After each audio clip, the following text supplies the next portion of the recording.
அன்பானவர்களே, இப்பொழுது இந்த 2017ஆம் ஆண்டு நம் தேசத்தை, நம் நாட்டை, நம் ஊழியத்தை, தேவ பிள்ளைகளை குறித்து வைத்திருக்கும் தீர்க்க தரிசனத்தை இப்பொழுது கேட்போமா? இப்பொழுதும் இயேசுவை தேற்றுகிறார் ஊழியத்தின் ஸ்தாபன தலைவரும் எங்கள் தகப்பனுமாய் இருக்கிற ரெவரண்ட் டாக்டர் அதிசயராஜ் அவர்கள் கூறுவார்கள். ஆண்டவரும் இரட்சகருமாகிய இயேசு கிறிஸ்துவின் நாமத்தினாலே உங்களை யாவரும் அன்போடு வாழ்த்துகிறேன். கர்த்தர் உங்களை அளவில்லாமல் ஆசீர்வதிப்பாராக. உங்கள் யாவருக்கும் என் சார்பிலும் என் சகோதரி சார்பிலும் புத்தாண்டு நல்வாழ்த்திலே தெரிவித்துக் கொள்கிறேன். எனக்கு அன்பானவர்களே, கடந்த ஆண்டு நவம்பர் டிசம்பர் 2 மாத காலம் நானும் என் சகோதரரும் பல நாட்களாக உபவாசம் இருந்து துக்கித்து, ஆண்டவரே 2017ஆம் ஆண்டிலே நீ என்ன செய்ய போகிறீர், உங்களுடைய திட்டம் என்ன, உங்களுடைய சித்தம் என்ன என்று சொல்லி நாங்கள் நீண்ட நேரம் ஜெபம் பண்ணும்போது ஆண்டவர் திட்டமாய் 2017ஆம் ஆண்டிலே தேசத்தில், இந்தியாவில், உலகத்தில், தமிழ்நாட்டில், சென்னையில் நடக்கும் காரியங்களை எங்களுக்கு வெளிப்பாடாக தீர்க்கதரிசனமாக நிறைய காரியங்களை சொன்னார். அதில் சிலவற்றை தேவன் நாம மகிமைக்காக உங்கள் விசுவாச வர்த்திக்க இப்போது நான் வழங்குகிறேன். ஜெபத்தோடு கேளுங்கள். முதலாவதாக, பொதுவாக எல்லா தேவ பிள்ளைகளும் கர்த்தர் தம்முடைய வருகை மிக சீக்கிரமாக இருக்கிறபடினாலே 2017ஆம் ஆண்டு ஆசீர்வதித்து ஒரு பெருக்கத்தை கட்டளையிடுவேன் என்று வாக்குப்பட்டிருக்கிறார். எல்லாவற்றிலும் பெருக்கும். அபிஷேகத்தில், கிருபையில், வல்லமையில், ஆசீர்வாதத்தில், ஆஸ்தியில், ஞானத்தில் எல்லாவற்றும் ஒரு கிருபையை தருவேன், கிருபையை வெளிப்படுத்தி பெருக்கத்தை கட்டளையிடுவேன் என்று கர்த்தர் வாக்கு பண்ணியிருக்கிறார். முதலாவது, உலகத்தை குறித்து ஆண்டவர் சில காரியங்களை வெளிப்படுத்தினார். வல்லரசு நாடுகள் அமெரிக்கா, ரஷ்யா எதிர்மறையான கூற்றை இந்த ஆண்டு தேசத்துக்கு அறிவிக்கும். கிறிஸ்துவின் 2ஆம் வருகைக்கான அடையாளங்கள் வானத்திலே தோன்றும். சில காரியம் அதை தொலைக்காட்சியிலும் செய்தித்தாளிலும் கேள்விப்படுவீர்கள். அமெரிக்காவின் புதிய ஜனாதிபதி மூலமாக சில சலுகைகள் இந்திய தேசத்திற்கு கிடைக்கும். அமெரிக்காவிலே இயற்கை சீற்றத்தால் பேரழிவுகளும் நாசங்களும் உண்டாகும் என்று கர்த்தர் வெளிப்படுத்தினார். அரபு நாடுகளில் தேவ பிள்ளைக்கு விரோதமாக ஒரு சட்டம் இயற்றப்படும். அதனால கர்த்தருடைய பிள்ளைகள் துன்பத்தை அனுபவிப்பார்கள். பூமி அக்கினிக்கு இரையாக வைக்கப்பட்டிருக்கிறது. அதனாலே நஷ்டமும் சேதமும் பேரழிவும் ஏற்படும். ஆஸ்திரேலியாவில் தேவ கோபத்தினால் பேரழிவு உண்டாகும். காடுகளில் தீப்பற்றி எரிந்து நீண்ட நாட்களாக தீப்பற்றி எரியும், புகையும் உண்டாகும். அதனால சில வேதனைகள் ஆஸ்திரேலியாவிலே உண்டாகும். இலங்கை, மலேசியா, சிங்கப்பூரில் பண மதிப்பு அதிகரிக்கும். சீனாவுக்கும் இந்தியாவுக்கும் நல்ல உறவு ஏற்பட்டு இதனால் இந்தியாவிற்கு தொழிலிலே முன்னேற்றம் உண்டாகும். வல்லரசு நாடுகளுடன் இந்தியா நல்ல நட்புறவு கொண்டு அதன் மூலம் சில புதிய ஒப்பந்தங்கள் ஏற்படுத்தி இது நிமித்தம் இந்தியாவுக்கு பொருளாதாரத்திலே முன்னேற்றம் உண்டாகும். நேபாள் தேசத்தில் எழுப்புதல் உண்டாகும். இந்தியாவை குறித்து ஆண்டவர் சில காரியங்களை வெளிப்படுத்தினார். அதை உங்களுக்கு அறிவிக்கிறேன்.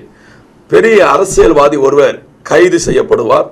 எல்லா ஊழியர்களும் தேவன் மிகுந்த வல்லமையாய் 2017 பயன்படுத்துவார். எல்லா ஊழியங்களிலும் ஒரு பெருக்கமும் ஆத்தும அறுவடை உண்டாகும். இந்தியா விளையாட்டு துறையில் முன்னேற்றத்தை அடையும். சட்டமன்றம், பாராளுமன்றத்திலும் குழப்பமும் கூச்சலும் அடிக்கடி காணப்படும். இது தொலைக்காட்சியிலும் செய்தித்தாளிலும் கேள்விப்படுவீர்கள். ஆண்டவரால் தெரிந்து கொள்ளப்பட்ட வாழ்க்கை மாறும். திருப்பு முனைகள் உண்டாகும். பிரமிப்பு உண்டாகிற சம்பவங்கள் நடைபெறும். நினைத்து பார்க்காத ஒரு சம்பவம் மத்திய அரசாங்கத்தின் மூலமாக நாட்டுக்கு அறிவிக்கப்படும். சரித்திர காணாத சம்பவம் இந்த ஆண்டு தேசத்திலே, தமிழ்நாட்டிலே, இந்தியாவிலே காணப்படும். விமானம், ரயில் விபத்துகள் கடந்த ஆண்டை விட இந்த ஆண்டு அதிகமாக இருக்கும். அதனால் அநேகம் மரித்து போவதை நீங்கள் காண்பீர்கள். வட இந்தியாவிலே கிறிஸ்துவருக்கு நெருக்கடி இருக்கும். இதனால் பல இரத்த சாட்சியாய் மரிப்பார்கள். இரத்த சாட்சி என்ற ஒரு சத்தம் என் காதுகளிலே நாங்கள் ஜெபிக்கும் போது விழுந்தது. இயற்கை சூழ்நிலைகள் மாறி மாறி இருக்கும். ரயில்வே துறையில் மாற்றம் ஏற்படும். பரிசெலுத்தும் விஷயத்தில் இந்தியா ஒரு புதிய திட்டத்தை அறிமுகப்படுத்தும். மலை பிரதேசத்திலே பேரழிவுகள் உண்டாகும். டெல்லி அரசியலே பதற்றம் உண்டாகும். இந்தியாவிலே கலக்கமும் பீதியும் உண்டாகும் செய்தி கேள்விப்படுவீர்கள். அரசியலிலே இளைய தலைமுறைகள் எழுப்புவது அது மற்றவருக்கு ஆசீர்வாதம் இருப்பதையும் காண்பீர்கள். எல்லையிலே பதட்டம் அதிகரிக்கும். பலர் மரித்து போவார்கள். வீரர்கள் மரித்து போவதை கேள்விப்படுவீர்கள். விலைவாசி அதிகமாக இருக்கும். கச்சா எண்ணெய் விலை குறையும்.